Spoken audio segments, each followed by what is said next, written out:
Well, the growth of the SME enterprise is determined by the relationships built in different industries. One major industry to be focused on is definitely the construction industry. Joining me in studio is Frans Pina, the chairman of Inyatsi Construction. Very good evening to you. Thank you very much for your time this evening here on Biz Sense.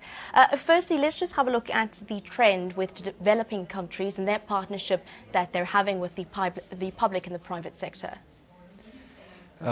Essentially in construction, the bulk of the work usually comes from the public sector, funded with the public's money.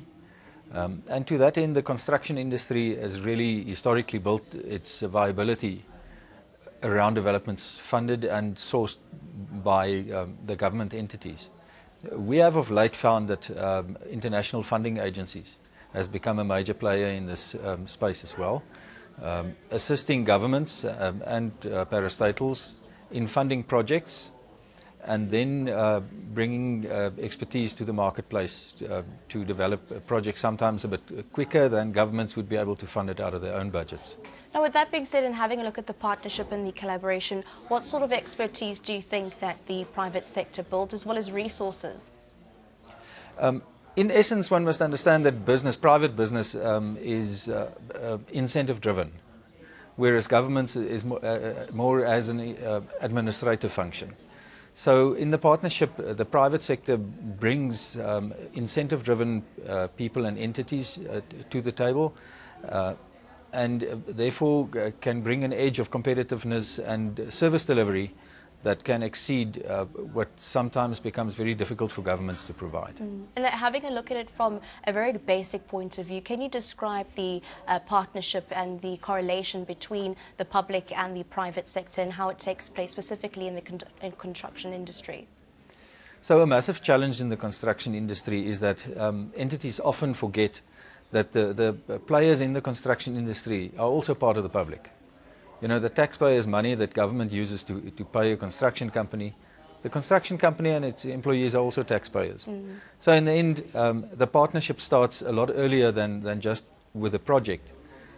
But the professionals engaged in the construction industry and in most business has value to add and has a unique value set that it brings to the table. And in partnering with governments or with governments and government agencies, partnering with private business, it actually unlocks potential and creates an opportunity to provide a better service, to deliver a better product than any one of these entities would have been able to provide on its own. With that being said and moving it a bit closer to home, how are you as chairman of Inyatsi Construction partnering with the public sector? Well, a big chunk of our work is funded by the public sector, and a very strong drive in our business is to do what we call value engineering, is to critically analyze what we are doing, what we are implementing, and the service that we're providing to clients on how we can do it better. We have very strong professional teams in-house, and we often also utilize professional teams from outside the organization to advise us to be really innovative. Is what we are doing the best solution for the client? Is the client getting the best value for their money in a specific situation? And we've found in the recent past across our markets, across sub-Saharan Africa, we have found a huge appetite from clients to participate in innovations like that. Because in the end, where business is focused on business and profitability and survival, our survival is much more guaranteed if we can get government to be a partner to us, to a client body experiencing us as a partner or somebody that can walk a journey with them and actually add value to them.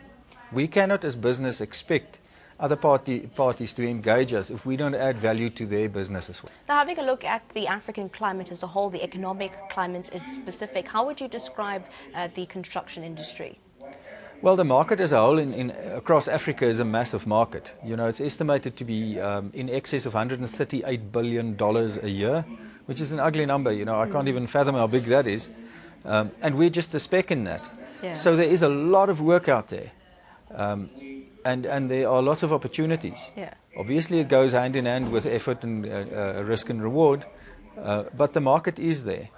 But we do find that international markets are now starting to encroach on our marketplace in Africa, purely because Africa is seen as the next growth continent over the next 2 decades. So we already find major construction players from other markets, from the other continents, crossing over to come and play in our marketplace, which just means we'll have to become more competitive and more efficient.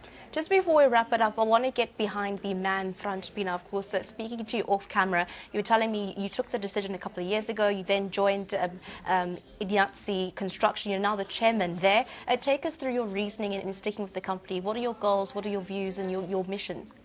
It was amazing for me to join Inyatsi in 2004 and find a small young company that that had a vibrant future. The growth that we've experienced over the last bit more than a decade has really been so exciting for all of us at the organization that nobody wants to get off this bus, because it's really it's a fun ride, and it's really amazing to see our dreams are fulfilled of people.